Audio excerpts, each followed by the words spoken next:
The Book of Judges. Chapter 1.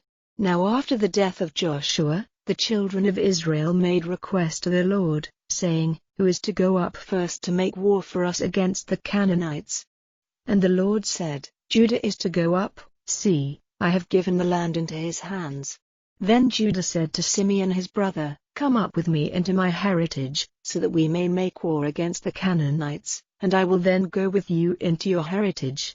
So Simeon went with him, and Judah went up, and the Lord gave the Canaanites and the Perizzites into their hands, and they overcame 10,000 of them in Bezek. And they came across Adonizedek, and made war on him, and they overcame the Canaanites and the Perizzites. But Adonizedek went in flight, and they went after him and overtook him, and had his thumbs and his great toes cut off. And Adonizedek said, 70 kings, whose thumbs and great toes had been cut off, got broken meat under my table.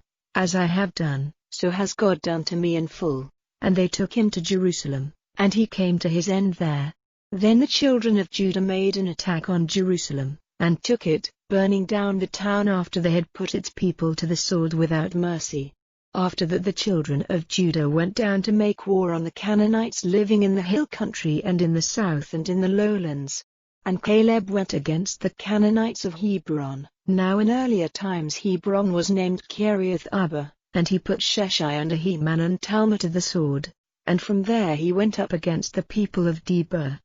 Now the name of Debir in earlier times was Kiriath Sepher, and Caleb said, I will give Achsah, my daughter, as wife to the man who overcomes Kiriath Sepher and takes it. And Othniel, the son of Kenaz, Caleb's younger brother, took it, so he gave him his daughter Achsah for his wife. Now when she came to him, he put into her mind the idea of requesting a field from her father, and she got down from her ass, and Caleb said to her, What is it? And she said to him, Give me a blessing, because you have put me in a dry south land. Now give me springs of water. So Caleb gave her the higher spring and the lower spring. Now Hobab the Kenite, Moses' father-in-law, had come up out of the town of palm trees, with the children of Judah, into the wasteland of Arad, and he went and was living among the Amalekites, and Judah went with Simeon, his brother, and overcame the Canaanites living in Zephath, and put it under the curse, and he gave the town the name of Hormah. Then Judah took Gaza and its limit, and Ashkelon and its limit, and Ekron and its limit. And the Lord was with Judah, and he took the hill country for his heritage, but he was unable to make the people of the valley go out, for they had war carriages of iron.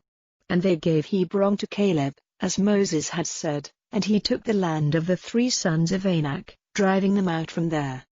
And the children of Judah did not make the Jebusites who were living in Jerusalem go out. The Jebusites are still living with the children of Benjamin in Jerusalem. And the family of Joseph went up against Bethel, and the Lord was with them. So they sent men to make a search round Bethel. Now the name of the town in earlier times was Luz, and the watchers saw a man coming out of the town, and said to him, If you will make clear to us the way into the town, we will be kind to you.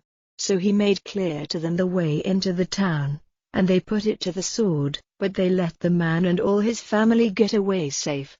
And he went into the land of the Hittites, building a town there and naming it Luz, which is its name to this day. And Manasseh did not take away the land of the people of Bethshean and its daughter towns, or of Tanak and its daughter towns, or of the people of Dor and its daughter towns, or of the people of Ibleam and its daughter towns, or of the people of Megiddo and its daughter towns, driving them out, but the Canaanites would go on living in that land.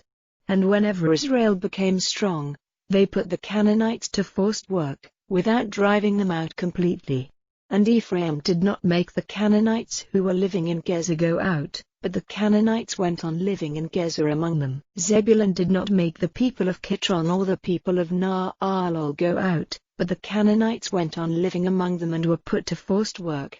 And Asher did not take the land of the people of Akko, or Zidon, or Alab, or Akzib, or Helba, or Aphik, or Ehob, driving them out, but the Asherites went on living among the Canaanites, the people of the land, without driving them out. Naphtali did not take the land of the people of Beth Shemesh or of Beth Anath, driving them out, but he was living among the Canaanites in the land. However, the people of Beth-Shemesh and Beth-Anath were put to forced work, and the children of Dan were forced into the hill country by the Amorites, who would not let them come down into the valley, for the Amorites would go on living in Mount Heres, in Aijalon, and in Shaalbim. But the children of Joseph became stronger than they, and put them to forced work. And the limit of the Edomites went from the slope of Akrabim from Selah and up. Chapter 2. Now the angel of the Lord came up from Gilgal to Bochim. And he said, I took you out of Egypt, guiding you into the land which I gave by an oath to your fathers, and I said, my agreement with you will never be broken by me. And you are to make no agreement with the people of this land. You are to see that their altars are broken down, but you have not given ear to my voice. What have you done? And so I have said, I will not send them out from before you, but they will be a danger to you, and their gods will be a cause of falling to you. Now on hearing these words which the angel of the Lord said to all the children of Israel, the people gave themselves up to loud crying and weeping. And they gave that place the name of Bochim, and made offerings there to the Lord. And Joshua let the people go away, and the children of Israel went, every man to his heritage, to take the land for themselves. And the people were true to the Lord all the days of Joshua, and all the days of the responsible men who were still living after the death of Joshua, and had seen all the great work of the Lord which he had done for Israel. And death came to Joshua, the son of Nun, the servant of the Lord, he being 110 years old. And they put his body in the earth in the land of his heritage in Timnath-Heres, in the hill country of Ephraim to the north of Mount Gaash. And in time death overtook all that generation, and another generation came after them, having no knowledge of the Lord or of the things which he had done for Israel. And the children of Israel did evil in the eyes of the Lord and became servants to the Baals, and they gave up the Lord, the God of their fathers, who had taken them out of the land of Egypt, and went after other gods, the gods of the peoples round about them, worshipping them and moving the Lord to wrath. And they gave up the Lord, and became the servants of Baal and the Astartes. And the wrath of the Lord was burning against Israel, and he gave them up into the hands of those who violently took their property, and into the hands of their haters all round them, so that they were forced to give way before them. Wherever they went out, the hand of the Lord was against them for evil, as the Lord had taken his oath it would be, and things became very hard for them. Then the Lord gave them judges, as their saviors from the hands of those who were cruel to them. But still they would not give ear to their judges, but went after other gods and gave them worship, quickly turning from the way in which their fathers had gone, keeping the orders of the Lord, but they did not do so. And whenever the Lord gave them judges, then the Lord was with the judge, and was their savior from the hands of their haters all the days of the judge, for the Lord was moved by their cries of grief because of those who were cruel to them. But whenever the judge was dead, they went back and did more evil than their fathers, going after other gods, to be their servants and their worshippers, giving up nothing of their sins and their hard-hearted ways. And the wrath of the Lord was burning against Israel, and he said, because this nation has not been true to my agreement which I made with their fathers, and has not given ear to my voice, from now on I will not go on driving out from before them any of the nations which at the death of Joshua were still living in this land, in order to put Israel to the test, and see if they will keep the way of the Lord, walking in it as their fathers did, or not. So the Lord let those nations go on living in the land, not driving them out quickly, and did not give them up into the hands of Joshua. Chapter 3. Now these are the nations which the Lord kept in the land for the purpose of testing Israel by them, all those who had had no experience of all the wars of Canaan, only because of the generations of the children of Israel, for the purpose of teaching them war, only those who up till then had no experience of it, the 5 chiefs of the Philistines, and all the Canaanites and the Zidonians and the Hivites living in Mount Lebanon, from the mountain Baal-Hermon as far as Hamath, for the purpose of testing Israel by them, to see if they would give ear to the orders of the Lord, which he had given to their fathers by the hand of Moses. Now the children of Israel were living among the Canaanites, the Hittites, and the Amorites, and the Perizzites, and the Hivites, and the Jebusites, and they took as wives the daughters of these nations and gave their daughters to their sons, and became servants to their gods. And the children of Israel did evil in the eyes of the Lord, and put out of their minds the Lord their God, and became servants to the Baals and the Astartes. So the wrath of the Lord was burning against Israel, and he gave them up into the hands of Cushan-Rishathaim, king of Mesopotamia, and the children of Israel were his servants for 8 years. And when the children of Israel made prayer to the Lord, he gave them a Saviour, Othniel, the son of Kenaz, Caleb's younger brother. And the Spirit of the Lord came on him, and he became judge of Israel, and went out to war, and the Lord gave up Cushan-Rishathaim, king of Mesopotamia, into his hands, and he overcame him. Then for 40 years the land had peace, till the death of Othniel, the son of Kenaz. Then the children of Israel again did evil in the eyes of the Lord, and the Lord made Eglon, king of Moab, strong against Israel, because they had done evil in the Lord's eyes. And Eglon got together the people of Ammon and Amalek, and they went and overcame Israel and took the town of palm trees. And the children of Israel were servants to Eglon, king of Moab, for 18 years. Then when the children of Israel made prayer to the Lord, he gave them a Saviour, Ehud, the son of Gera, the Benjamite, a left-handed man, and the children of Israel sent an offering by him to Eglon, king of Moab. So Ehud made himself a 2-edged sword, a cubit long, which he put on at his right side under his robe. And he took the offering to Eglon, king of Moab, who was a very fat man. And after giving the offering, he sent away the people who had come with the offering. But he himself, turning back from the stone images at Gilgal, said, I have something to say to you in secret, O king. And he said, Let there be quiet. Then all those who were waiting before him went out. Then Ehud came in to him while he was seated by himself in his summer house. And Ehud said, I have a word from God for you. And he got up from his seat. And Ehud put out his left hand, and took the sword from his right side, and sent it into his stomach, and the hand part went in after the blade, and the fat was joined up over the blade, for he did not take the sword out of his stomach. Then Ehud went out into the covered way, shutting the doors of the summer house on him and locking them. Now when he had gone, the king's servants came, and saw that the doors of the summer house were locked, and they said, It may be that he is in his summer house for a private purpose. And they went on waiting till they were shamed, but the doors were still shut, so they took the key, and, opening them, saw their lord stretched out dead on the floor. But Ehud had got away while they were waiting, and had gone past the stone images and got away to Sirah. And when he came there, he had a horn sounded in the hill country of Ephraim, and all the children of Israel went down with him from the hill country, and he at their head. And he said to them, Come after me, for the Lord has given the Moabites, your haters, into your hands. So they went down after him and took the crossing places of Jordan against Moab, and let no one go across. At that time they put about 10,000 men of Moab to the sword, every strong man and every man of war. Not a man got away. So Moab was broken that day under the hand of Israel. And for 80 years the land had peace. And after him came Shamgar, the son of Anath, who put to death 600 Philistines with an ox stick, and he was another saviour of Israel. Chapter 4. And the children of Israel again did evil in the eyes of the Lord when Ehud was dead. And the Lord gave them up into the hands of Jabin, king of Canaan, who was ruling in Hazor. The captain of his army was Sisera, who was living in Harosheth of the Gentiles. Then the children of Israel made prayer to the Lord, for he had 900 iron war carriages, and for 20 years he was very cruel to the children of Israel.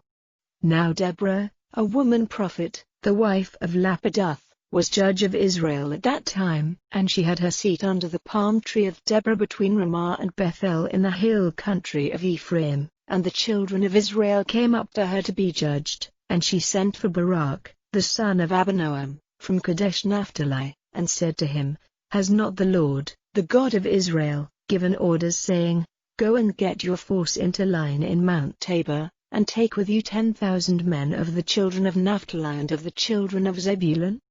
and I will make Sisera, the captain of Jabin's army, with his war carriages and his forces, come against you at the river Kishon, where I will give him into your hands. And Barak said to her, If you will go with me then I will go, but if you will not go with me I will not go. And she said, I will certainly go with you, though you will get no honor in your undertaking, for the Lord will give Sisera into the hands of a woman. So Deborah got up and went with Barak to Kadesh. Then Barak sent for Zebulun and Naphtali to come to Kadesh, and 10,000 men went up after him, and Deborah went up with him. Now Heber the Kenite, separating himself from the rest of the Kenites, from the children of Hobab, the brother-in-law of Moses, had put up his tent as far away as the oak tree in Zaanannim, by Kadesh. And word was given to Sisera that Barak, the son of Abinoam, had gone up to Mount Tabor. So Sisera got together all his war carriages, 900 war carriages of iron, and all the people who were with him, from Harosheth of the Gentiles as far as the river Kishon. Then Deborah said to Barak, Up, for today the Lord has given Sisera into your hands. Has not the Lord gone out before you? So Barak went down from Mount Tabor and 10,000 men after him. And the Lord sent fear on Sisera and all his war carriages and all his army before Barak. And Sisera got down from his war carriage and went in flight on foot. But Barak went after the war carriages and the army as far as Harosheth of the Gentiles, and all Sisera's army was put to the sword. Not a man got away, but Sisera went in flight on foot to the tent of Jael, the wife of Heber the Kenite, for there was peace between Jabin, king of Hazor, and the family of Heber the Kenite. And Jael went out to Sisera, and said to him, Come in, my lord, come in to me without fear. So he went into her tent, and she put a cover over him. Then he said to her, Give me now a little water, for I have need of a drink. And opening a skin of milk, she gave him drink, and put the cover over him again. And he said to her, Take your place at the door of the tent, and if anyone comes and says to you, Is there any man here? Say, No. Then Jael, Heber's wife, took a tent pin and a hammer and went up to him quietly, driving the pin into his head, and it went through his head into the earth, for he was in a deep sleep from weariness, and so he came to his end. Then Jael went out, and meeting Barak going after Sisera, said to him, Come, and I will let you see the man you are searching for. So he came into her tent and saw, and there was Sisera stretched out dead with a tent pin in his head. So that day God overcame Jabin, king of Canaan, before the children of Israel. And the power of the children of Israel went on increasing against Jabin, king of Canaan, till he was cut off. Chapter 5. At that time Deborah and Barak, the son of Abinoam, made this song, saying, Because of the flowing hair of the fighters in Israel, because the people gave themselves freely, give praise to the Lord. Give attention, O kings, give ear, O rulers, I, even I, will make a song to the Lord. I will make melody to the Lord, the God of Israel. Lord, when you went out from Seir, moving like an army from the field of Edom, the earth was shaking and the heavens were troubled, and the clouds were dropping water. The mountains were shaking before the Lord, the God of Israel. In the days of Shamgar, the son of Anath, in the days of Jael, the highways were not used, and travelers went by side roads. Country towns were no more in Israel, till you, Deborah, came up, till you came up as a mother in Israel. They had no one to make arms, there were no more armed men in the towns. Was there a body cover or a spear to be seen among 40,000 in Israel? Come, you rulers of Israel, you who gave yourselves freely among the people, give praise to the Lord. Let them give thought to it, who go on white asses, and those who are walking on the road. Give ear to the women laughing by the water springs. There they will give again the story of the upright acts of the Lord, all the upright acts of his arm in Israel. Awake! Awake, Deborah, awake! Awake! Give a song, up! Barak, and take prisoner those who took you prisoner, O son of Abinoam. Then the chiefs went down to the doors, the Lord's people went down among the strong ones. Out of Ephraim they came down into the valley, after you, Benjamin, among your tribesmen, From Machir came down the captains, and from Zebulun those in whose hand is the ruler's rod. Your chiefs, Issachar, were with Deborah, and Naphtali was true to Barak. Into the valley they went rushing out at his feet. In Reuben there were divisions, and great searchings of heart. Why did you keep quiet among the sheep, hearing nothing but the watchers piping to the flocks? Gilead was living over Jordan, and Dan was waiting in his ships. Asher kept in his place by the sea's edge, living by his inlets. It was the people of Zebulun who put their lives in danger, even to death, with Naphtali on the high places of the field. The kings came on to the fight. The kings of Canaan were warring, in Tanakh by the waters of Megiddo. They took no profit in money. The stars from heaven were fighting, from their highways they were fighting against Sisera. The river Kishon took them violently away, stopping their flight. The river Kishon. Give praise, O my soul, to the strength of the Lord. Then loudly the feet of the horses were sounding with the stamping of their war horses. A curse on Meroz, said the angel of the Lord. A bitter curse on her townspeople, because they came not to the help of the Lord, to the help of the Lord among the strong ones. Blessings be on Jael, more than on all women. Blessings greater than on any in the tents. His request was for water, she gave him milk.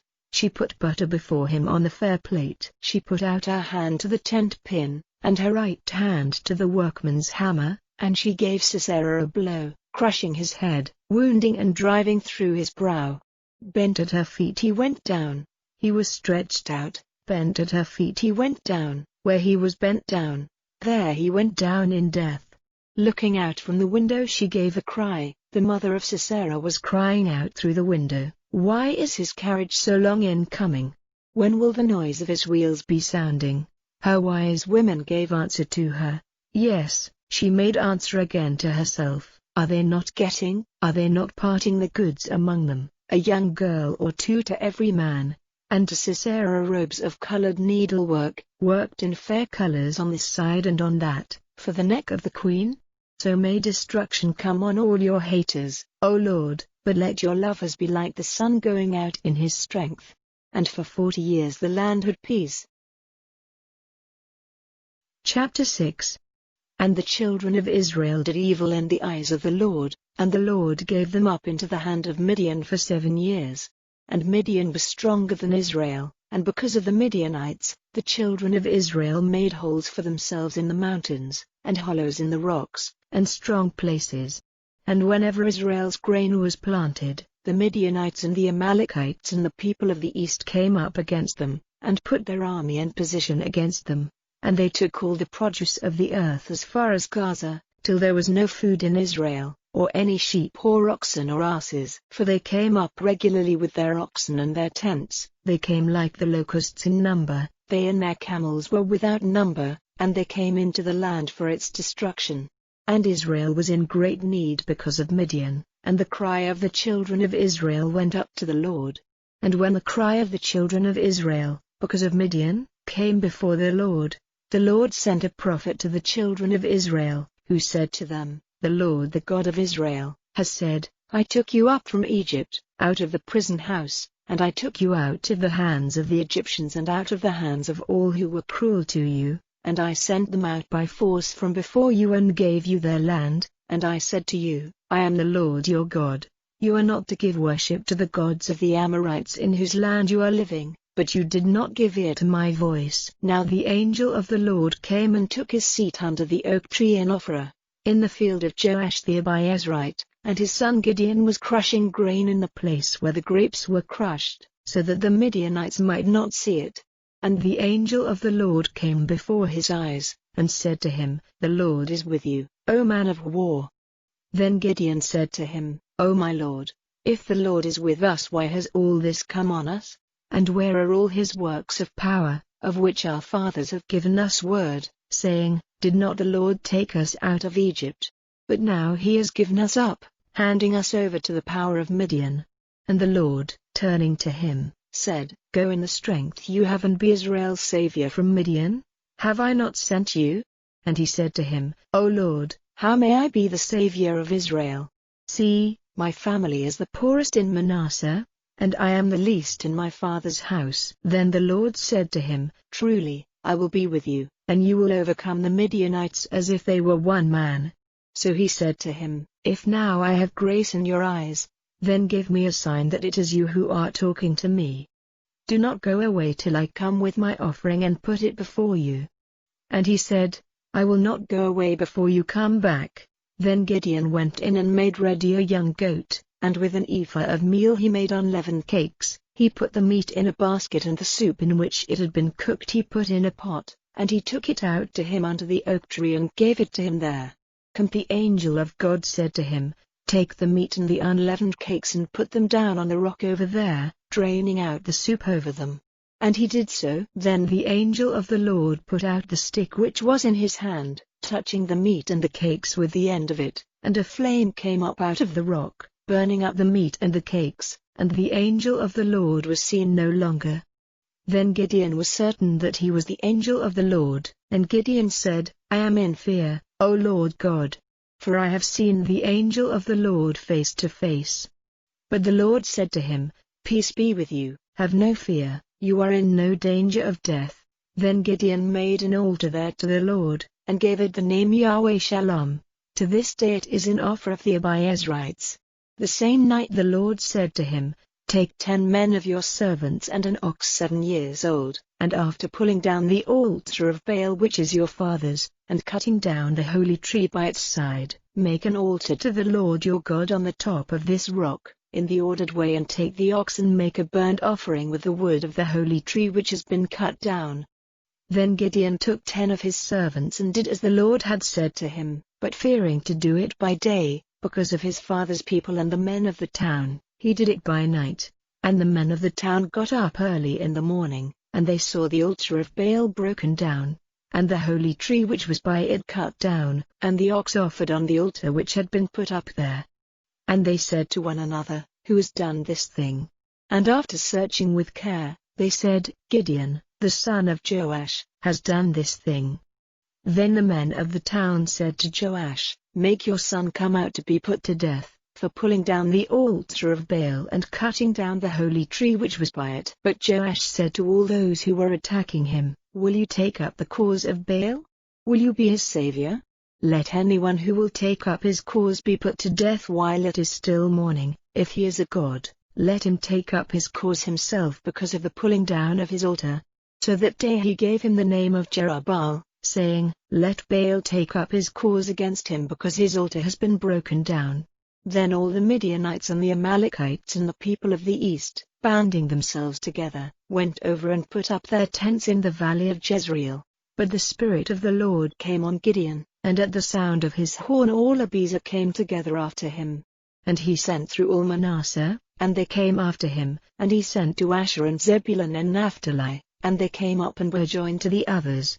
Then Gideon said to God, "If you are going to give Israel salvation by my hand, as you have said, see, I will put the wool of a sheep on the grain floor.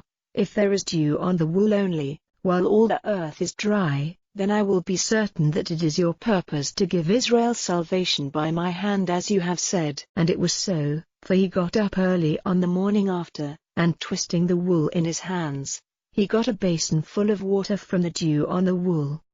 Then Gideon said to God, "Do not be moved to wrath against me if I say only this, let me make one more test with the wool, let the wool now be dry, while the earth is covered with dew." And that night God did so, for the wool was dry, and there was dew on all the earth round it. Chapter 7. Then Jerubbaal, that is, Gideon, and all the people with him, got up early and put up their tents by the side of the water spring of Harod. The tents of Midian were on the north side of him, under the hill of Moreh in the valley. And the Lord said to Gideon, "So great is the number of your people, that if I give the Midianites into their hands they will be uplifted in pride over me and will say, I myself have been my savior. So now, let it be given out to the people that anyone who is shaking with fear is to go back from Mount Gilad." So 22,000 of the people went back, but there were still 10,000. Then the Lord said to Gideon, "There are still more people than is necessary, take them down to the water so that I may put them to the test for you there, then whoever I say is to go with you will go, and whoever I say is not to go will not go." So he took the people down to the water, and the Lord said to Gideon, "Put on one side by themselves all those drinking up the water with their tongues like a dog, and in the same way, all those who go down on their knees to the water while drinking." Now the number of those who took up the water with their tongues was 300, all the rest of the people went down on their knees to the water. And the Lord said to Gideon, "By those 300 who were drinking with their tongues I will give you salvation and give the Midianites into your hands, let the rest of the people go away, every man to his place." So they took the vessels of the people, and their horns from their hands, and he sent them away, every man to his tent, keeping only the 300, and the tents of Midian were lower down in the valley. The same night the Lord said to him, "Up, go down now against their army, for I have given them into your hands. But if you have fear of going down, take your servant Purah with you and go down to the tents, and after hearing what they are saying, you will get strength to go down against the army." So he went down with his servant Purah to the outer line of the tents of the armed men. Now the Midianites and the Amalekites and all the people of the east were covering the valley like locusts, and their camels were like the sand by the seaside, without number. When Gideon came there, a man was giving his friend an account of his dream, saying, "See, I had a dream about a cake of barley bread which, falling into the tents of Midian, came onto the tent, overturning it so that it was stretched out flat on the earth." And his friend in answer said, "This is certainly the sword of Gideon, the son of Joash. The men of Israel, into their hands God has given up all the army of Midian." Then Gideon, hearing the story of the dream and the sense in which they took it, gave worship. Then he went back to the tents of Israel, and said, "Up, for the Lord has given the army of Midian into your hands." Then separating the 300 men into 3 bands, he gave every man a horn, and a vessel in which was a flaming branch. And he said to them, "Keep your eyes on me, and do what I do. When I come to the outer line of tents, whatever I do, you are to do the same. At the sound of my horn, and the horns of those who are with me, let your horns be sounded all round the tents, and say, 'For the Lord and for Gideon.'" So Gideon and the 300 men who were with him came to the outer line of tents, at the start of the middle watch, when the watchmen had only then taken their stations, and the horns were sounded and the vessels broken. So the 3 bands all gave a loud note on their horns, and when the vessels had been broken, they took the flaming branches in their left hands, and the horns in their right hands ready for blowing, crying out, "For the Lord and for Gideon." Then they made a line round the tents, every man in his place, and all the army, awaking from sleep, came running out, and with loud cries went in flight. And the 300 gave a loud note on their horns, and every man's sword was turned by the Lord against his brother all through the army, and the army went in flight as far as Beth-shittah in the direction of Zeradah, to the edge of Abel-meholah by Tabbath. And the men of Israel came together from Naphtali and from Asher and all Manasseh, and went after Midian. Then Gideon sent through all the hill country of Ephraim saying, "Come down against Midian, and keep the ways across Jordan before they come." So all the men of Ephraim, massing themselves together, kept the ways across Jordan. And they took the 2 chiefs of Midian, Oreb and Zeb, and they put Oreb to death at the rock of Oreb, and Zeb they put to death at the place of the grape crushing in Zeb, and they went after Midian, but the heads of Oreb and Zeb they took across Jordan to Gideon. Chapter 8. And the men of Ephraim came and said to him, "Why did you not send for us when you went to war against Midian?" And they said sharp and angry words to him. And he said to them, "What have I done in comparison with you? Is not that which Ephraim took up after the grape cutting better than all the grapes which Abiezer got in from the grape cutting? God was given into your hands the chiefs of Midian, Oreb and Zeb. What have I been able to do in comparison with you?" And when he said this, their feeling about him became kinder. Then Gideon came to Jordan and went over it with his 300, overcome with weariness and in need of food. And he said to the men of Succoth, "Give bread cakes to my people, for they are overcome with weariness, and I am going on after Zebah and Zalmunna, the kings of Midian." But the chiefs of Succoth said, "Are the hands of Zebah and Zalmunna even now in your hand that we are to give bread to your army?" Then Gideon said, "Because of this, when the Lord has given Zebah and Zalmunna into my hands, I will have you stretched on a bed of thorns of the wasteland and on sharp stems, and have you crushed as grain is crushed on a grain floor." So he went up from there to Peniel and made the same request to the men of Peniel, but they gave him the same answer as the men of Succoth had given. So he said to the men of Peniel, "When I come back in peace, I will have this tower broken down." Now Zebah and Zalmunna were in Karkor and their armies with them, about 15,000 men, those of all the army of the children of the east who were still living, for 120,000 of their swordsmen had been put to death. And Gideon went up by the way used by the people living in tents on the east of Naban Jogbeh, and made an attack on the army when they had no thought of danger.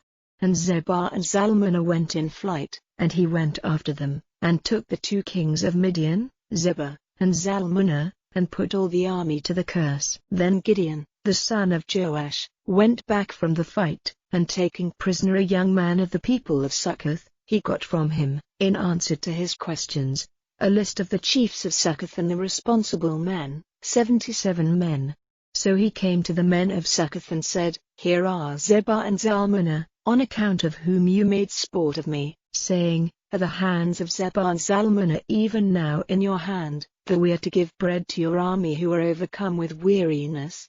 Then he took the responsible men of the town and had them crushed on a bed of thorns and sharp stems. And he had the tower of Peniel broken down and the men of the town put to death. Then he said to Zebah and Zalmunna, "Where are the men whom you put to death at Tabor?" And they gave answer, "As you are, so were they, every one of them was like a king's son." And he said, "They were my brothers, my mother's sons. By the life of the Lord, if you had kept them safe, I would not put you to death." Then he said to Jether, his oldest son, "Up, put them to death." But the boy did not take out his sword, fearing because he was still a boy.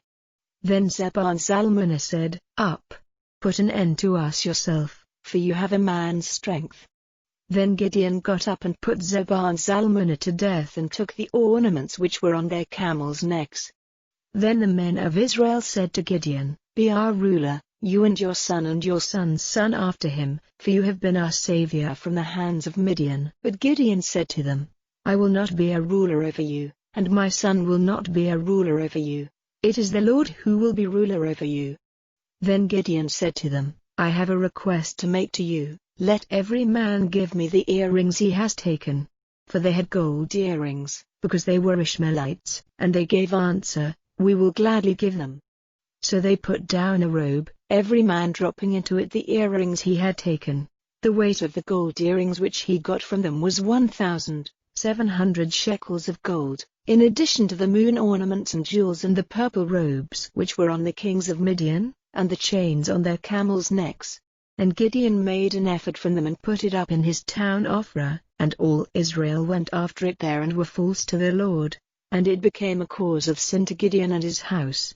So Midian was broken before the children of Israel, and the Midianites never got back their strength. And the land had peace for 40 years, in the days of Gideon. And Jerubbaal, the son of Joash, went back to his house and was living there. Gideon had 70 sons, the offspring of his body, for he had a number of wives. And the servant wife he had in Shechem had a son by him, to whom he gave the name Abimelech. And Gideon, the son of Joash, came to his end when he was very old, and his body was put in the resting place of Joash his father, in Ophrah of the Abiezrites. And after the death of Gideon, the children of Israel again went after the gods of Canaan and were false to the Lord, and made Baal-berith their god. And the children of Israel did not keep in their minds the Lord their God, who had been their Savior from all their haters on every side, and they were not kind to the house of Jerubbaal, that is, Gideon, in reward for all the good he had done to Israel. Chapter 9. Now Abimelech, the son of Jerubbaal, went to Shechem to his mother's family, and said to them and to all the family of his mother's father, "Say now in the ears of all the townsmen of Shechem, is it better for you to be ruled by all the 70 sons of Jerubbaal or by one man only? And keep in mind that I am your bone and your flesh." So his mother's family said all this about him in the ears of all the townsmen of Shechem, and their hearts were turned to Abimelech, for they said, "He is our brother." And they gave him 70 shekels of silver from the house of Baal-berith, with which Abimelech got the support of a number of uncontrolled and good-for-nothing persons. Then he went to his father's house at Ophrah, and put his brothers, the 70 sons of Jerubbaal, to death on the same stone. However, Jotham, the youngest, kept himself safe by going away to a secret place. And all the townsmen of Shechem and all Beth Millo came together and went and made Abimelech their king, by the oak of the pillar in Shechem.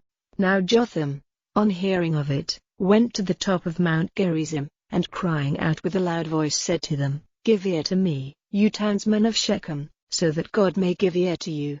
One day the trees went out to make a king for themselves, and they said to the olive tree, "Be king over us."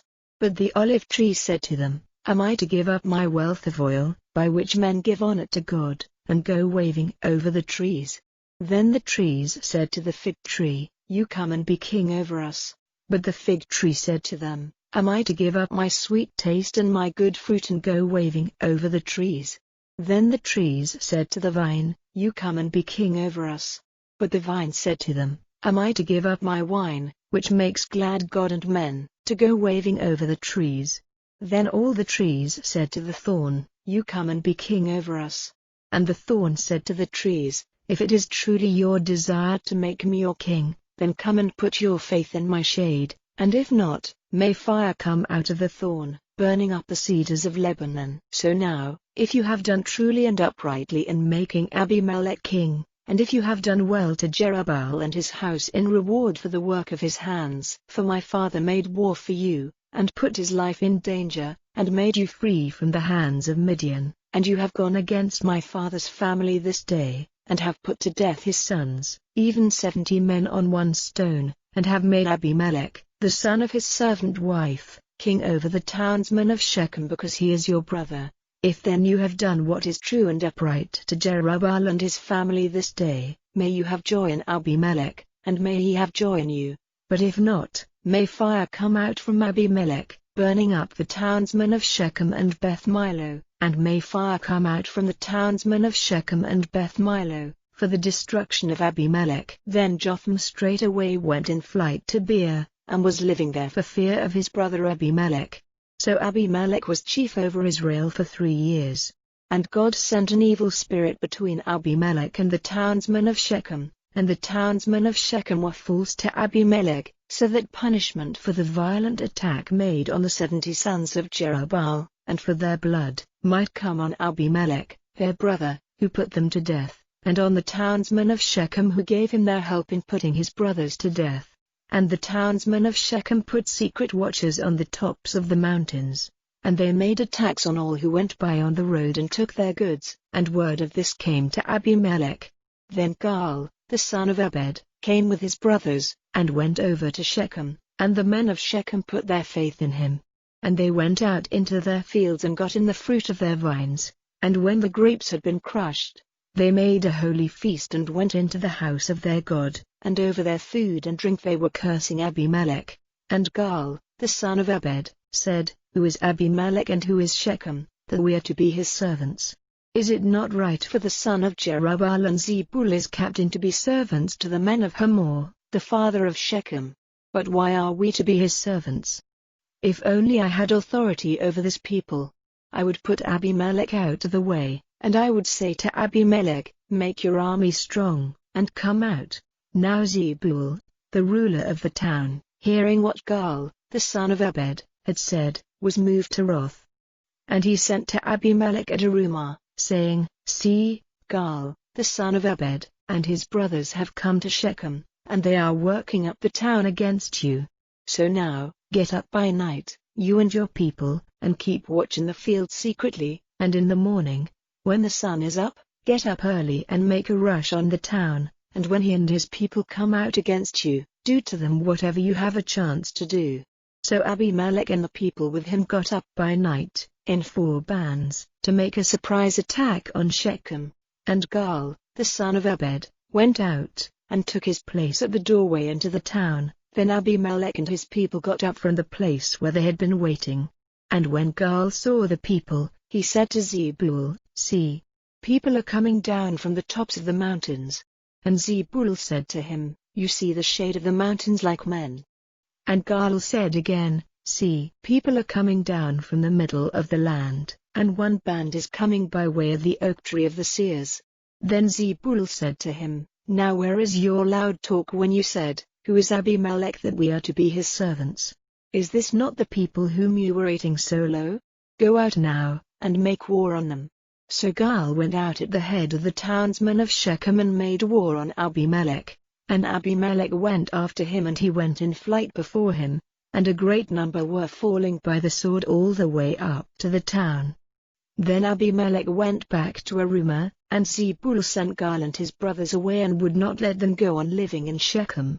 Now the day after, the people went out into the fields, and news of it came to Abimelech.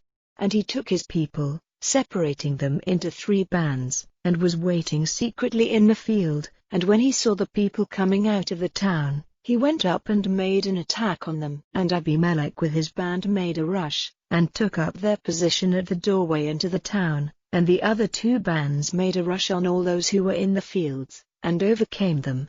And all that day Abimelech was fighting against the town, and he took it, and put to death the people who were in it, and had the town pulled down and covered with salt. Then all the townsmen of the Tower of Shechem, hearing of it, went into the inner room of the house of Elberith. And word was given to Abimelech that all the men of the Tower of Shechem were there together. Then Abimelech went up to Mount Zaman, with all his people, and Abimelech took an axe in his hand and, cutting down branches of trees, took them and put them on his back. And he said to the people who were with him, "Be quick and do as you have seen me do." So all the people got branches, every man cutting down a branch, and they went with Abimelech at their head and, massing the branches against the inner room, put fire to the room over them. So all those who were in the Tower of Shechem, about 1,000 men and women, were burned to death with it. Then Abimelech went to the Bez, and put his army in position against the Bez and took it. But in the middle of the town there was a strong tower, to which all the men and women of the town went in flight and, shutting themselves in, went up to the roof of the tower. And Abimelech came to the tower and made an attack on it, and got near to the door of the tower for the purpose of firing it. But a certain woman sent a great stone, such as is used for crushing grain, onto the head of Abimelech, cracking the bone. Then quickly crying out to his body servant, he said to him, "Take out your sword and put an end to me straightway, so that men may not say of me, 'His death was the work of a woman.'" So the young man put his sword through him, causing his death. And when the men of Israel saw that Abimelech was dead, they went away, every man to his place. In this way Abimelech was rewarded by God for the evil he had done to his father in putting his 70 brothers to death. And God sent back onto the heads of the men of Shechem all the evil they had done, and the curse of Jotham, the son of Jerubbaal, came on them. Chapter 10. Now after Abimelech, Tola, the son of Beor, the son of Dodo, a man of Issachar, became the savior of Israel. He was living in Shamir in the hill country of Ephraim. He was judge over Israel for 23 years, and at his death his body was put to rest in the earth in Shamir. And after him came the Gileadite, who was judge over Israel for 22 years. And he had 30 sons, who went on 30 young asses. And they had 30 towns in the land of Gilead, which are named Havoth yet to this day. And at the death of his body was put to rest in the earth in Kaman.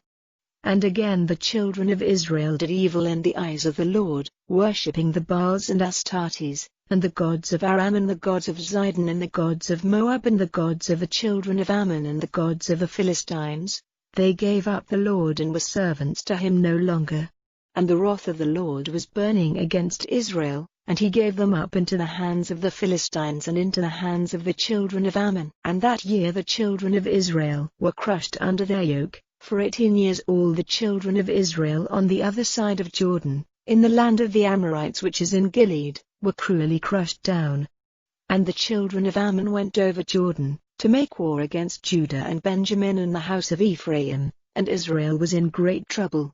Then the children of Israel, crying out to the Lord, said, Great is our sin against you, for we have given up our God and have been servants to the Baals. And the Lord said to the children of Israel, Were not the Egyptians and the Amorites and the children of Ammon and the Philistines and the Zidonians and Amalek and Midian crushing you down, and in answer to your cry did I not give you salvation from their hands?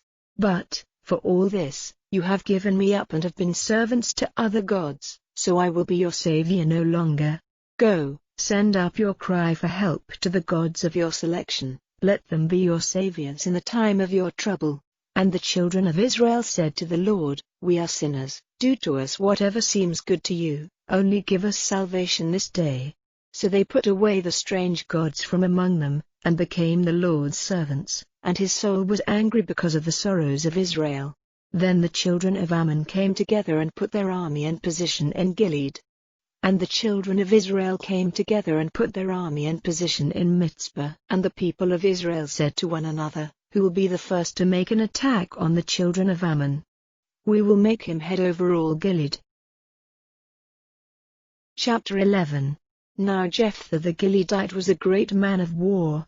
He was the son of a loose woman, and Gilead was his father. And Gilead's wife gave birth to sons, and when her sons became men, they sent Jephthah away, saying, You have no part in the heritage of our father's house, for you are the son of another woman. So Jephthah went in flight from his brothers and was living in the land of Tob, where a number of good-for-nothing men, joining Jephthah, went out with him on his undertakings. Now after a time the children of Ammon made war against Israel. And when the children of Ammon made war against Israel, the responsible men of Gilead went to get Jephthah back from the land of Tob, and they said to Jephthah, Come and be our chief so that we may make war against the children of Ammon. But Jephthah said to the responsible men of Gilead, Did you not, in your hate for me, send me away from my father's house? Why do you come to me now when you are in trouble? And the responsible men of Gilead said to Jephthah, That is the reason we have come back to you, so go with us and make war against the children of Ammon, and we will make you our head over all the people of Gilead. Then Jephthah said to the responsible men of Gilead, If you take me back to make war against the children of Ammon, and if with the help of the Lord I overcome them, will you make me your head? And the responsible men of Gilead said to Jephthah, May the Lord be our witness, we will certainly do as you say. So Jephthah went with the responsible men of Gilead, and the people made him head and chief over them. And Jephthah said all these things before the Lord in Mizpah. Then Jephthah sent men to the king of the children of Ammon, saying, What have you against me that you have come to make war against my land? And the king of the children of Ammon said to the men sent by Jephthah, Because Israel, when he came up out of Egypt, took away my land, from the Arnon as far as the Jabbok and as far as Jordan, so now, give me back those lands quietly. And Jephthah sent again to the king of the children of Ammon, and said to him, This is the word of Jephthah, Israel did not take away the land of Moab or the land of the children of Ammon, but when they came up from Egypt, Israel went through the wasteland to the Red Sea and came to Kadesh. Then Israel sent men to the king of Edom saying, Let me now go through your land, but the king of Edom did not give ear to them. And in the same way he sent to the king of Moab, but he would not, so Israel went on living in Kadesh. Then he went on through the wasteland and round the land of Edom and the land of Moab, and came by the east side of the land of Moab, and put up their tents on the other side of the Arnon. They did not come inside the limit of Moab, for the Arnon was the limit of Moab. And Israel sent men to Sihon, king of the Amorites, the king of Heshbon, and Israel said to him, Let me now go through your land to my place. But Sihon would not give way and let Israel go through his land, and Sihon got together all his people, and put his army in position in Jahaz, and made war on Israel. And the Lord, the God of Israel, gave Sihon and all his people into the hands of Israel, and they overcame them. So all the land of the Amorites, the people of that land, became Israel's. All the limit of the Amorites was theirs, from the Arnon as far as the Jabbok and from the wasteland even to Jordan. So now the Lord, the God of Israel, has taken away their land from the Amorites and given it to his people Israel. Are you then to have it? Do you not keep the lands of those whom Chemosh your God sends out from before you? So we will keep all the lands of those whom the Lord our God sends out from before us. What? Are you any better than Balak, the son of Zippor, king of Moab? Did he ever take up a cause against Israel or make war against them? While Israel was living in Heshbon and its daughter towns, and in Aroer and its daughter towns, and in all the towns which are by the side of the Arnon, for 300 years, why did you not get them back at that time? So I have done no wrong against you, but you are doing wrong to me in fighting against me. May the Lord, who is judge this day, be judge between the children of Israel and the children of Ammon. The king of the children of Ammon, however, did not give ear to the words which Jephthah sent to him. Then the Spirit of the Lord came on Jephthah, and he went through Gilead and Manasseh, and came to Mizpeh of Gilead, and from Mizpeh of Gilead he went over to the children of Ammon. And Jephthah took an oath to the Lord, and said, If you will give the children of Ammon into my hands, then whoever comes out from the door of my house, meeting me when I come back in peace from the children of Ammon, will be the Lord's, and I will give him as a burnt offering. So Jephthah went over to the children of Ammon to make war on them, and the Lord gave them into his hands. And he made an attack on them from Aroer all the way to Minnith, overrunning 20 towns, as far as Abel-cheramim, and put great numbers to the sword. So the children of Ammon were crushed before the children of Israel.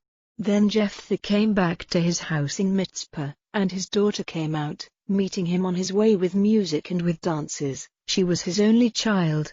He had no other sons or daughters. And when he saw her he was overcome with grief, and said, Ah, my daughter! I am crushed with sorrow, and it is you who are the chief cause of my trouble, for I have made an oath to the Lord and I may not take it back. And she said to him, My father, you have made an oath to the Lord, do then to me whatever you have said, for the Lord has sent a full reward on your haters, on the children of Ammon. Then she said to her father, Only do this for me. Let me have 2 months to go away into the mountains with my friends, weeping for my sad fate. And he said, Go then. So he sent her away for 2 months, and she went with her friends to the mountains, weeping for her sad fate. And at the end of 2 months she went back to her father, who did with her as he had said in his oath, and she had never been touched by a man. So it became a rule in Israel, for the women to go year by year sorrowing for the daughter of Jephthah the Gileadite, 4 days in every year. Chapter 12. Now the men of Ephraim came together and took up arms and went over to Zaphon, and they said to Jephthah, Why did you go over to make war against the children of Ammon without sending for us to go with you? Now we will put your house on fire over you. And Jephthah said to them, I and my people were in danger, and the children of Ammon were very cruel to us. And when I sent for you, you gave me no help against them. So when I saw that there was no help to be had from you, I put my life in my hand and went over against the children of Ammon. And the Lord gave them into my hands. Why then have you come up to me this day to make war on me? Then Jephthah got together all the men of Gilead and made war on Ephraim, and the men of Gilead overcame Ephraim. And the Gileadites took the crossing places of Jordan against the Ephraimites. And when any of the men of Ephraim who had gone in flight said, Let me go over, the men of Gilead said to him, Are you an Ephraimite? And if he said, No, then they said to him, Now say Shibboleth. And he said Sibboleth, and was not able to say it in the right way. Then they took him and put him to death at the crossing places of Jordan, and at that time 42,000 Ephraimites were put to death. Now Jephthah was judge of Israel for 6 years. And Jephthah the Gileadite came to his death, and his body was put to rest in his town, Mizpeh of Gilead. And after him, Ibizan of Bethlehem was judge of Israel. He had 30 sons, and 30 daughters whom he sent to other places, and he got 30 wives from other places for his sons. And he was judge of Israel for 7 years. And Ibizan came to his death and his body was put to rest at Bethlehem. And after him, Elon the Zebulunite was judge of Israel, and he was judge of Israel for 10 years. And Elon the Zebulunite came to his death, and his body was put to rest in Aijalon in the land of Zebulun. And after him, Abdon, the son of Hillel, the Pirathonite, was judge of Israel. He had 40 sons and 30 sons who went on 70 young asses, and he was judge of Israel for 8 years. And Abdon, the son of Hillel, came to his death, and his body was put to rest in Pirathon in the land of Ephraim, in the hill country of the Amalekites. Chapter 13. And the children of Israel again did evil in the eyes of the Lord, and the Lord gave them into the hands of the Philistines for 40 years. Now there was a certain man of Zorah of the family of the Danites, and his name was Manoah, and his wife had never given birth to a child. And the angel of the Lord came to the woman, and said to her, See now, though you have never given birth to children, you will be with child and give birth to a son. Now then take care to have no wine or strong drink and to take no unclean thing for food, for you are with child and will give birth to a son. His hair is never to be cut, for the child is to be separate to God from his birth, and he will take up the work of freeing Israel from the hands of the Philistines. Then the woman came in, and said to her husband, A man came to me, and his form was like the form of a god, causing great fear. I put no question to him about where he came from, and he did not give me his name, but he said to me, You are with child and will give birth to a son, and now do not take any wine or strong drink or let anything unclean be your food, for the child will be separate to God from his birth to the day of his death. Then Manoah made prayer to the Lord, and said, O Lord, let the man of God whom you sent come to us again and make clear to us what we are to do for the child who is to come. And God gave ear to the voice of Manoah, and the angel of God came to the woman again when she was seated in the field, but her husband Manoah was not with her. So the woman, running quickly, gave her husband the news, saying, I have seen the man who came to me the other day. And Manoah got up and went after his wife, and came up to the man and said to him, Are you the man who was talking to this woman? And he said, I am. And Manoah said, Now when your words come true, what is to be the rule for the child and what will be his work? And the angel of the Lord said to Manoah, Let the woman take note of what I have said to her. She is to have nothing which comes from the vine for her food, and let her take no wine or strong drink or anything which is unclean. Let her take care to do all I have given her orders to do. And Manoah said to the angel of the Lord, Now let us keep you while we make ready a young goat for you. And the angel of the Lord said to Manoah, Though you keep me, I will not take of your food, but if you will make a burnt offering, let it be offered to the Lord. For it did not come into Manoah's mind that he was the angel of the Lord. Then Manoah said to the angel of the Lord, What is your name, so that when your words come true we may give you honor? But the angel of the Lord said to him, Why are you questioning me about my name, seeing that it is a wonder? So Manoah took the young goat with its meal offering, offering it on the rock to the Lord, who did strange things. And when the flame went up to heaven from the altar, the angel of the Lord went up in the flame of the altar, while Manoah and his wife were looking on, and they went down on their faces to the earth. But the angel of the Lord was seen no more by Manoah and his wife. Then it was clear to Manoah that he was the angel of the Lord. And Manoah said to his wife, Death will certainly be our fate, for it is a God whom we have seen. But his wife said to him, If the Lord was purposing our death, he would not have taken our burnt offering and our meal offering, or have given us such orders about the child. So the woman gave birth to a son, and gave him the name Samson. And he became a man, and the blessing of the Lord was on him. And the Spirit of the Lord first came on him in Mahanadan, between Zorah and Eshtaol. Chapter 14. Now Samson went down to Timnah, and saw a woman in Timnah, of the daughters of the Philistines, and when he came back he said to his father and mother, I have seen a woman in Timnah, of the daughters of the Philistines, get her now for me for my wife. Then his father and mother said to him, Is there no woman among the daughters of your relations or among all my people, that you have to go for your wife to the Philistines, who are without circumcision? But Samson said to his father, Get her for me, for she is pleasing to me. Now his father and mother had no knowledge that this was the purpose of the Lord, who had the destruction of the Philistines in mind. Now the Philistines at that time were ruling over Israel. Then Samson went down to Timnah, and his father and his mother, and came to the vine gardens of Timnah, and a young lion came rushing out at him. And the Spirit of the Lord came on him with power, and, unarmed as he was, pulling the lion in two as one might do to a young goat, he put him to death. But he said nothing to his father and mother of what he had done. So he went down and had talk with the woman, and she was pleasing to Samson.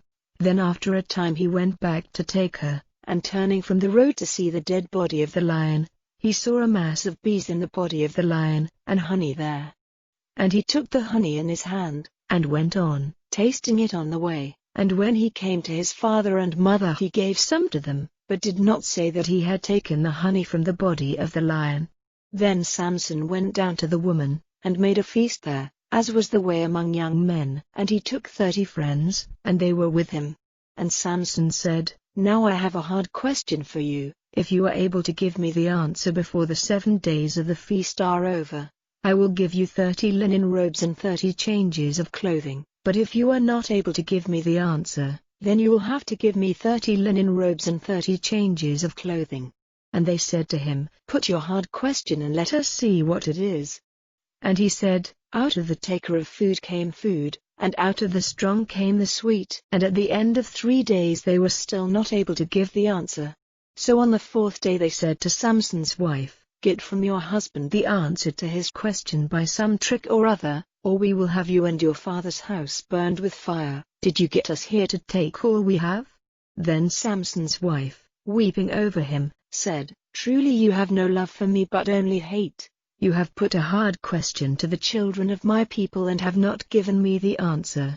And he said to her, See, I have not given the answer even to my father or my mother. Am I to give it to you? And all the 7 days of the feast she went on weeping over him, and on the 7th day he gave her the answer, because she gave him no peace, and she sent word of it to the children of her people. Then on the 7th day, before he went into the bride's room, the men of the town said to him, What is sweeter than honey? And what is stronger than a lion?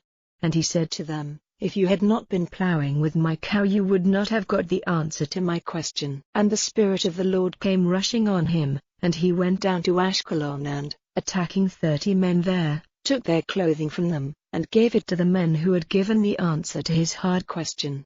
Then, full of wrath, he went back to his father's house. But Samson's wife was given to the friend who had been his best man. Chapter 15. Now a short time after, at the time of the grain cutting, Samson, taking with him a young goat, went to see his wife, and he said, I will go in to my wife into the bride's room. But her father would not let him go in. And her father said, It seemed to me that you had only hate for her, so I gave her to your friend. But is not her younger sister fairer than she? So please take her in place of the other. Then Samson said to them, This time I will give payment in full to the Philistines, for I am going to do them great evil. So Samson went and got 300 foxes and some sticks of firewood, and he put the foxes tail to tail with a stick between every 2 tails, then firing the sticks, he let the foxes loose among the uncut grain of the Philistines, and all the corded stems as well as the living grain and the vine gardens and the olives went up in flames. Then the Philistines said, Who has done this? And they said, Samson, the son-in-law of the Timnite, because he took his wife and gave her to his friend. So the Philistines came up and had her and her father's house burned. And Samson said to them, If you go on like this, truly I will take my full payment from you, and that will be the end of it. And he made an attack on them, driving them in uncontrolled flight, and causing great destruction. Then he went away to his safe place in the crack of the rock at Edom. Then the Philistines went and put up their tents in Judah, all round Lehi. And the men of Judah said, Why have you come up against us? And they said, We have come up to take Samson, and to do to him as he has done to us. Then 3,000 of the men of Judah went down to the crack of the rock of Edom, and said to Samson, Is it not clear to you that the Philistines are our rulers? What is this you have done to us? And he said to them, I only did to them as they did to me. Then they said to him, We have come down to take you and give you up into the hands of the Philistines. And Samson said to them, Give me your oath that you will not make an attack on me yourselves. And they said, No, "We will take you and give you up into their hands, but truly we will not put you to death." So knotting 2 new cords round him, they took him up from the rock. And when he came to Lehi, the Philistines came out, meeting him with loud cries. Then the Spirit of the Lord came rushing on him, and the cords on his arms became like grass which has been burned with fire, and the bands came falling off his hands. And taking up the mouth bone of an ass newly dead, which he saw by chance on the earth, he put to death 1,000 men with it. And Samson said, "With a red ass's mouth bone I have made them red with blood, with a red ass's mouth bone I have sent destruction on 1,000 men." And having said these words, he let the mouth bone go out of his hand, so that place was named Ramah Lehi. After this, he was in great need of water, and crying out to the Lord, he said, "You have given this great salvation by the hand of your servant, and now need of water will be my death, and I will be given into the hands of this people who are without circumcision." Then God made a crack in the hollow rock in Lehi, and water came out of it, and after drinking, his spirit came back to him and he was strong again, so that place was named En-Hakkore. It is in Lehi to this day. And he was judge of Israel in the days of the Philistines for 20 years. Chapter 16. Now Samson went to Gaza, and there he saw a loose woman and went in to her. And it was said to the Gazites, "Samson is here." So they went round, watching for him all day at the doorway of the town, but at night they kept quiet, saying, "When daylight comes we will put him to death." And Samson was there till the middle of the night. Then he got up, and took a grip on the doors of the town, pulling them up, together with their 2 supports and their locks, and put them on his back and took them up to the top of the hill in front of Hebron. Now after this, he was in love with a woman in the valley of Sork, named Delilah. And the chiefs of the Philistines came up to her, and said to her, "Make use of your power over him and see what is the secret of his great strength, and how we may get the better of him, and put bands on him, so that we may make him feeble, and every one of us will give you 1,100 shekels of silver." So Delilah said to Samson, "Make clear to me now what is the secret of your great strength, and how you may be put in bands and made feeble." And Samson said to her, "If 7 new bow cords which have never been made dry are knotted round me, I will become feeble and will be like any other man." So the chiefs of the Philistines gave her 7 new bow cords which had never been made dry, and she had them tightly knotted round him. Now she had men waiting secretly in the inner room, and she said to him, "The Philistines are on you, Samson." And the cords were broken by him as a twist of thread is broken when touched by a flame. So the secret of his strength did not come to light. Then Delilah said to Samson, "See, you have been making sport of me with false words. Now, say truly, how may you be put in bands?" And he said to her, "If they only put round me new thick cords which have never been used, then I will become feeble and will be like any other man." So Delilah took new thick cords, knotting them tightly round him, and said to him, "The Philistines are on you, Samson." And men were waiting secretly in the inner room. And the cords were broken off his arms like threads. Then Delilah said to Samson, "Up to now you have made sport of me with false words. Now say truly, how may you be put in bands?" And he said to her, "If you get the 7 twists of my hair worked into the cloth you are making and fixed with a pin, I will become feeble and will be like any other man." So while he was sleeping she got the 7 twists of his hair worked into her cloth and fixed with a pin, and said to him, "The Philistines are on you, Samson." Then awaking from his sleep, he got up quickly, pulling up cloth and machine together. And she said to him, "Why do you say you are my lover when your heart is not mine? 3 times you have made sport of me, and have not made clear to me the secret of your great strength."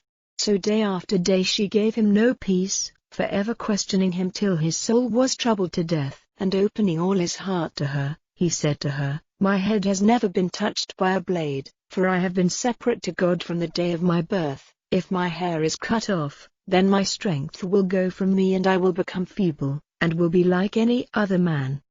And when Delilah saw that he had let her see into his heart, she sent word to the chiefs of the Philistines saying, "Come up this time, for he has let out all his heart to me." Then the chiefs of the Philistines came to her, with the money in their hands. And she made him go to sleep on her knees, and she sent for a man and had his 7 twists of hair cut off, and while it was being done he became feeble and his strength went from him. Then she said, "The Philistines are on you, Samson."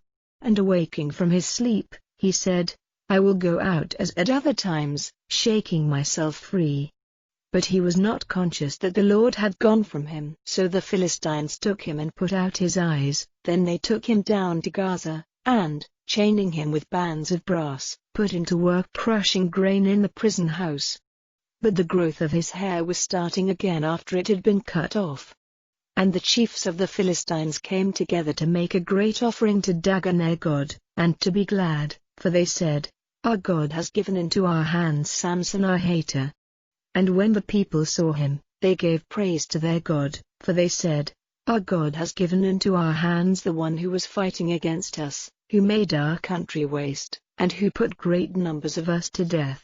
Now when their hearts were full of joy, they said, "Send for Samson to make sport for us."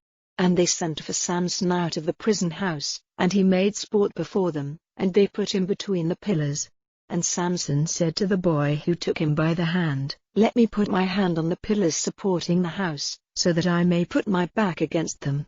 Now the house was full of men and women, and all the lords of the Philistines were there, and about 3,000 men and women were on the roof, looking on while Samson made sport. And Samson, crying out to the Lord, said, "O Lord God, do have me now in mind, and do make me strong only this once, O God, so that I may take one last payment from the Philistines for my 2 eyes." Then Samson put his arms round the 2 middle pillars supporting the house, putting his weight on them, on one with his right hand and on the other with his left. And Samson said, "Let death overtake me with the Philistines." And he put out all his strength, and the house came down on the chiefs and on all the people who were in it. So the dead whom he sent to destruction by his death were more than all those on whom he had sent destruction in his life. Then his brothers and his father's people came down and took him up and put his body to rest in the earth between Zorah and Eshtaol in the resting place of Manoah his father. And he had been judge of Israel for 20 years. Chapter 17. Now there was a man of the hill country of Ephraim named Micah. And he said to his mother, "The 1,100 shekels of silver which were taken from you, about which you took an oath and said in my hearing, I have given this silver to the Lord from my hand for myself, to make a pictured image and a metal image. See, I have the silver, for I took it, so now I will give it back to you." And his mother said, "May the blessing of the Lord be on my son." And he gave back the 1,100 shekels of silver to his mother, and his mother said, "I have made the silver holy to the Lord from me for my son, to make a pictured image and a metal image." So he gave the silver back to his mother. Then his mother took 200 shekels of silver and gave them to a metal worker who made a pictured image and a metal image from them, and it was in the house of Micah. And the man Micah had a house of gods, and he made an ephod and family gods and put one of his sons in the position of priest. In those days there was no king in Israel, every man did as seemed right to him. Now there was a young man living in Bethlehem, Judah, of the family of Judah, and a Levite, who was not a townsman of the place. And he went away from the town of Bethlehem, Judah, looking for somewhere to make his living place, and on his journey he came to the hill country of Ephraim, to the house of Micah. And Micah said to him, "Where do you come from?" And he said to him, "I am a Levite from Bethlehem, Judah, and I am looking for a living place." Then Micah said to him, "Make your living place with me, and be a father and a priest to me, and I will give you 10 shekels of silver a year and your clothing and food." And the Levite said he would make his living place with the man, and he became to him as one of his sons. And Micah gave the position to the Levite, and the young man became his priest, and was in the house of Micah. Then Micah said, "Now I am certain that the Lord will do me good, seeing that the Levite has become my priest." Chapter 18. In those days there was no king in Israel, and in those days the Danites were looking for a heritage for themselves, to be their living place, for up to that time no distribution of land had been made to them among the tribes of Israel. So the children of Dan sent 5 men from among their number, strong men, from Zorah and from Eshtaol, to take a look at the land and make a search through it. And they said to them, Go and make a search through the land. And they came to the hill country of Ephraim, to the house of Micah, where they made a stop for the night. When they were near the house of Micah, hearing a voice which was not strange to them, that of the young Levite, they went out of their road to his place, and said to him, How did you come here? And what are you doing in this place? And why are you here? And he said to them, This is what Micah did for me, and he gave me payment and I became his priest. Then they said, Do get directions from God for us, to see if the journey on which we are going will have a good outcome. And the priest said to them, Go in peace, your way is guided by the Lord. Then the 5 men went on their way and came to Laish and saw the people who were there, living without thought of danger, like the Zidonians, quiet and safe, for they had everything on earth for their needs, and they were far from the Zidonians and had no business with Aram. So they came back to their brothers in Zorah and Eshtaol, and their brothers said to them, What news have you? And they said, Up, and let us go against Laish, for we have seen the land, and it is very good. Why are you doing nothing? Do not be slow to go in and take the land for your heritage. When you come there you will come to a people living without thought of danger, and the land is wide, and God has given it into your hands, a place where there is everything on earth for man's needs. So 600 men of the Danites from Zorah and Eshtaol went out armed with instruments of war, and they went up and put up their tents in Kiriath-Jearim in Judah, so that place is named Mahanadan to this day. It is to the west of Kiriath-Jearim. From there they went on to the hill country of Ephraim and came to the house of Micah. Then the 5 men who had gone to make a search through the country of Laish, said to their brothers, Have you knowledge that in these houses there is an ephod and family gods and a pictured image and a metal image? So now you see what to do. And turning from their road they came to the house of the young Levite, the house of Micah, and said to him, Is it well with you? And the 600 armed men of the Danites took their places by the doorway. Then the 5 men who had gone to make a search through the land, went in and took the pictured image and the ephod and the family gods and the metal image, and the priest was by the doorway with the 600 armed men. And when they went into Micah's house and took out the pictured image and the ephod and the family gods and the metal image, the priest said to them, What are you doing? And they said to him, Be quiet, say nothing, and come with us and be our father and priest. Is it better for you to be priest to one man's house or to be priest to a tribe and a family in Israel? Then the priest's heart was glad, and he took the ephod and the family gods and the pictured image and went with the people. So they went on their way again, putting the little ones and the oxen and the goods in front of them. When they had gone some way from the house of Micah, the men from the houses near Micah's house came together and overtook the children of Dan, crying out to them. And the Danites, turning round, said to Micah, What is your trouble, that you have taken up arms? And he said, You have taken my gods which I made, and my priest, and have gone away. What is there for me now? Why then do you say to me, What is your trouble? And the children of Dan said to him, Say no more, or men of bitter spirit may make an attack on you, causing loss of your life and the lives of your people. Then the children of Dan went on their way, and when Micah saw that they were stronger than he went back to his house.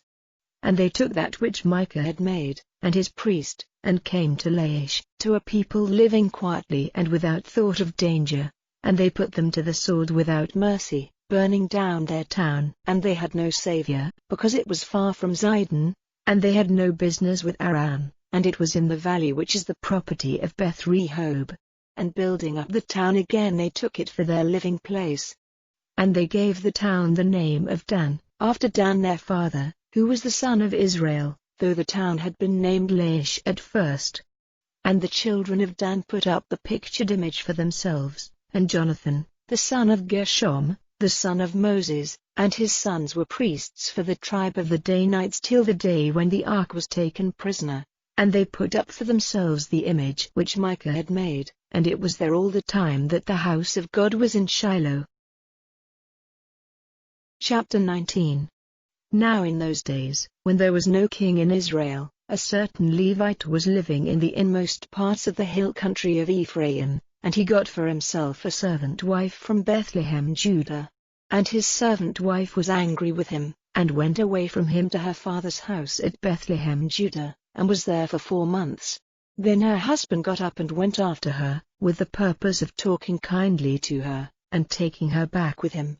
He had with him his young man and 2 asses, and she took him into her father's house, and her father, when he saw him, came forward to him with joy. And his father-in-law, the girl's father, kept him there for 3 days, and they had food and drink and took their rest there.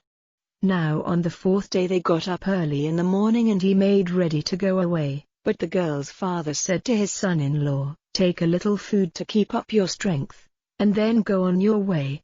So seating themselves they had food and drink, the 2 of them together, and the girl's father said to the man, "If it is your pleasure, take your rest here tonight, and let your heart be glad." And the man got up to go away, but his father-in-law would not let him go, so he took his rest there again for the night. Then early on the morning of the 5th day he got up to go away, but the girl's father said, "Keep up your strength." So the 2 of them had a meal, and the man and his woman and his servant did not go till after the middle of the day. And when they got up to go away, his father-in-law, the girl's father, said to him, "Now evening is coming on, so do not go tonight. See, the day is almost gone.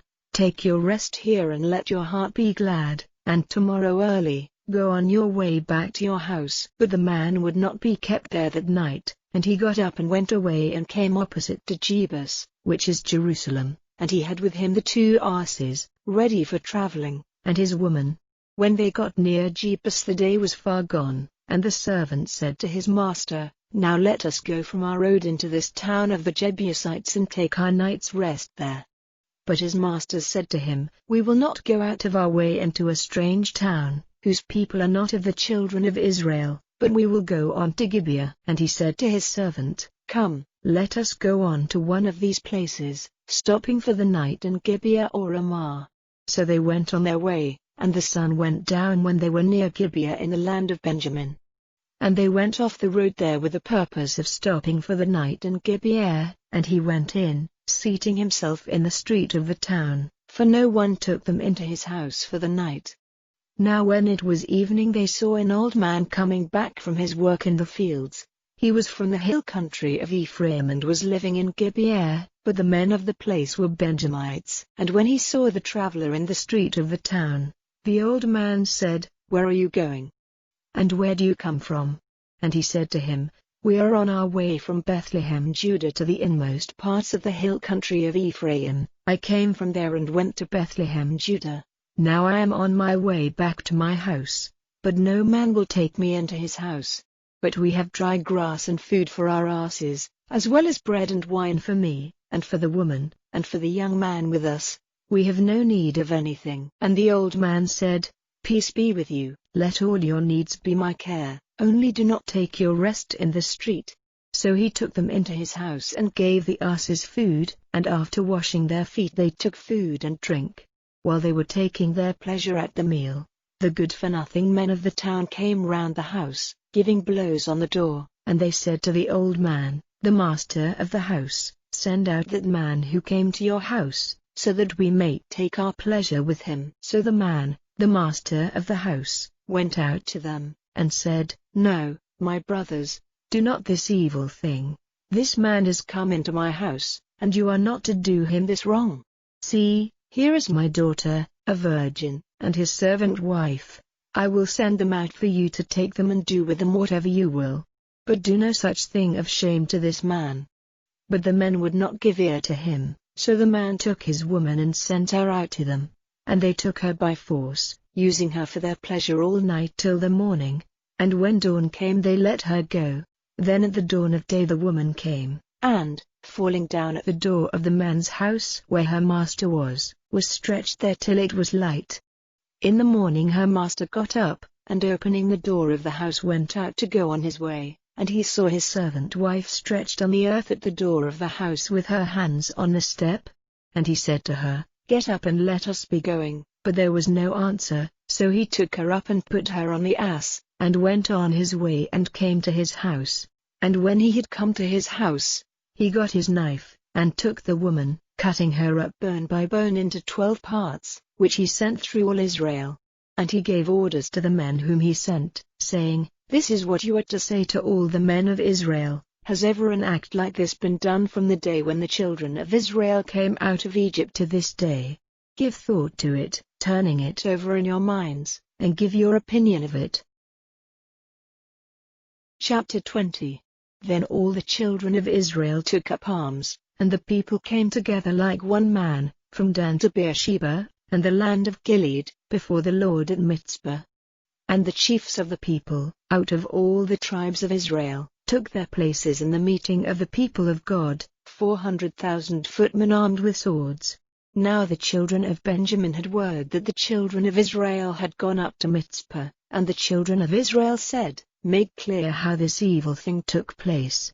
Then the Levite, the husband of the dead woman, said in answer, "I came to Gibeah in the land of Benjamin, I and my servant wife, for the purpose of stopping there for the night. And the townsmen of Gibeah came together against me, going round the house on all sides by night. It was their purpose to put me to death, and my servant wife was violently used by them and is dead. So I took her, cutting her into parts which I sent through all the country of the heritage of Israel, for they have done an act of shame in Israel. Here you all are, you children of Israel, give now your suggestions about what is to be done." Then all the people got up as one man and said, "Not one of us will go to his tent or go back to his house, but this is what we will do to Gibeah. We will go up against it by the decision of the Lord, and we will take 10 men out of every 100, through all the tribes of Israel, 100 out of every 1,000, 1,000 out of every 10,000, to get food for the people, so that they may give to Gibeah of Benjamin the right punishment for the act of shame they have done in Israel." So all the men of Israel were banded together against the town, united like one man. And the tribes of Israel sent men through all the tribe of Benjamin saying, "What is this evil which has been done among you? Now give up those good-for-nothing persons in Gibeah so that we may put them to death, clearing away the evil from Israel." But the children of Benjamin would not give ear to the voice of their brothers, the children of Israel. And the children of Benjamin came together from all their towns to Gibeah, to go to war with the children of Israel. And the children of Benjamin who came that day from the towns were 26,000 men armed with swords, in addition to the people of Gibeah, numbering 700 of the best fighting men, who were left-handed, able to send a stone at a hair without error. And the men of Israel, other than Benjamin, were 400,000 in number, all armed with swords. They were all men of war. And they got up and went up to Bethel to get directions from God. And the children of Israel said, "Who is to be the first to go up to the fight against the children of Benjamin?" And the Lord said, "Judah is to go up first." So the children of Israel got up in the morning and put themselves in position against Gibeah. And the men of Israel went out to war against Benjamin, and the men of Israel put of their forces in fighting order against them at Gibeah. Then the children of Benjamin came out from Gibeah, cutting down 22,000 of the Israelites that day. But the people, the men of Israel, taking heart again, put their forces in order and took up the same position as on the first day. Now the children of Israel went up, weeping before the Lord till evening, requesting the Lord and saying, "Am I to go forward again to the fight against the children of Benjamin my brother?" And the Lord said, "Go up against him." So the children of Israel went forward against the children of Benjamin the second day. And the second day Benjamin went out against them from Gibeah, cutting down 18,000 men of the children of Israel, all swordsmen. Then all the children of Israel, and all the people, went up to Bethel, weeping and waiting there before the Lord, going without food all day till evening, and offering burnt offerings and peace offerings before the Lord. And the children of Israel made request to the Lord, for the ark of the agreement of the Lord was there in those days, and Phinehas, the son of Eleazar, the son of Aaron, was in his place before it, and said, "Am I still to go on with the fight against the children of Benjamin my brother, or am I to give it up?" And the Lord said, "Go on, for tomorrow I will give him into your hands." So Israel put men secretly all round Gibeah to make a surprise attack on it. And the children of Israel went up against the children of Benjamin on the third day, and put themselves in fighting order against Gibeah as before. And the children of Benjamin went out against the people, moving away from the town, and as before, at their first attack, they put to death about 30 men of Israel on the highways, of which one goes up to Bethel and the other to Gibeah, and in the open country. And the children of Benjamin said, "They are giving way before us as at first." But the children of Israel said, "Let us go in flight and get them away from the town, into the highways." So all the men of Israel got up and put themselves in fighting order at Baal-Tamar, and those who had been waiting secretly to make a surprise attack came rushing out of their place on the west of Geba. And they came in front of Gibeah, 10,000 of the best men in all Israel, and the fighting became more violent, but the children of Benjamin were not conscious that evil was coming on them. Then the Lord sent sudden fear on Benjamin before Israel, and that day the children of Israel put to death 25,100 men of Benjamin, all of them swordsmen. So the children of Benjamin saw that they were overcome, and the men of Israel had given way before Benjamin, putting their faith in the watchers who were to make the surprise attack on Gibeah. And the watchers, rushing on Gibeah and overrunning it, put all the town to the sword without mercy. Now the sign fixed between the men of Israel and those making the surprise attack was that when they made a pillar of smoke go up from the town, the men of Israel were to make a turnabout in the fight. And Benjamin had overcome and put to death about 30 of the men of Israel, and was saying, "Certainly they are falling back before us as in the first fight." Then the sign went up out of the town in the pillar of smoke, and the Benjamites, turning back, saw all the town going up in smoke to heaven. And the men of Israel had made a turnabout, and the men of Benjamin were overcome with fear, for they saw that evil had overtaken them. So turning their backs on the men of Israel, they went in the direction of the wasteland, but the fight overtook them, and those who came out of the town were heading them off and putting them to the sword. And crushing Benjamin down, they went after them, driving them from Nohah as far as the east side of Gibeah. 18,000 men of Benjamin came to their death, all strong men of war. And turning, they went in flight to the rock of Rimmon in the wasteland, and on the highways 5,000 of them were cut off by the men of Israel, who, pushing on hard after them to Geba, put to death 2,000 more. So 25,000 of the swordsmen of Benjamin came to their end that day, all strong men of war. But 600 men, turning back, went in flight to the rock of Rimmon in the wasteland, and were living on the rock of Rimmon for 4 months. And the men of Israel, turning again against the children of Benjamin, put to the sword without mercy all the towns and the cattle and everything there was, burning every town which came into their hands. Chapter 21. Now the men of Israel had taken an oath in Mizpah, saying, "Not one of us will give his daughter as a wife to Benjamin." And the people came to Bethel, waiting there till evening before God, and gave themselves up to bitter weeping. And they said, "O Lord, the God of Israel, why has this fate come on Israel, that today one tribe has been cut off from Israel?" Then on the day after, the people got up early and made an altar there, offering burnt offerings and peace offerings. And the children of Israel said, "Who is there among all the tribes of Israel, who did not come up to the Lord at the meeting of all Israel?" For they had taken a great oath that whoever did not come up to Mizpah to the Lord was to be put to death. And the children of Israel were moved with pity for Benjamin their brother, saying, "Today one tribe has been cut off from Israel. What are we to do about wives for those who are still living? For we have taken an oath by the Lord that we will not give them our daughters for wives." And they said, "Which one of the tribes of Israel did not come up to Mizpah to the Lord?" And it was seen that no one had come from Jabesh Gilead to the meeting. For when the people were numbered, not one man of the people of Jabesh Gilead was present. So they, the meeting, sent 12,000 of the best fighting men, and gave them orders, saying, "Go and put the people of Jabesh Gilead to the sword without mercy, with their women and their little ones. And this is what you are to do: every male, and every woman who has had sex relations with a man, you are to put to the curse, but you are to keep safe the virgins." And they did so. Now there were among the people of Jabesh Gilead 400 young virgins who had never had sex relations with a man. These they took to their tents in Shiloh in the land of Canaan. And all the meeting sent to the men of Benjamin who were in the rock of Rimmon, offering them peace. Then Benjamin came back, and they gave them the women whom they had kept from death among the women of Jabesh Gilead, but still there were not enough for them. And the people were moved with pity for Benjamin, because the Lord had let his wrath loose on the tribes of Israel. Then the responsible men of the meeting said, "What are we to do about wives for the rest of them, seeing that the women of Benjamin are dead?" And they said, "How is the rest of Benjamin to be given offspring so that one tribe of Israel may not be put out of existence, seeing that we may not give them our daughters as wives?"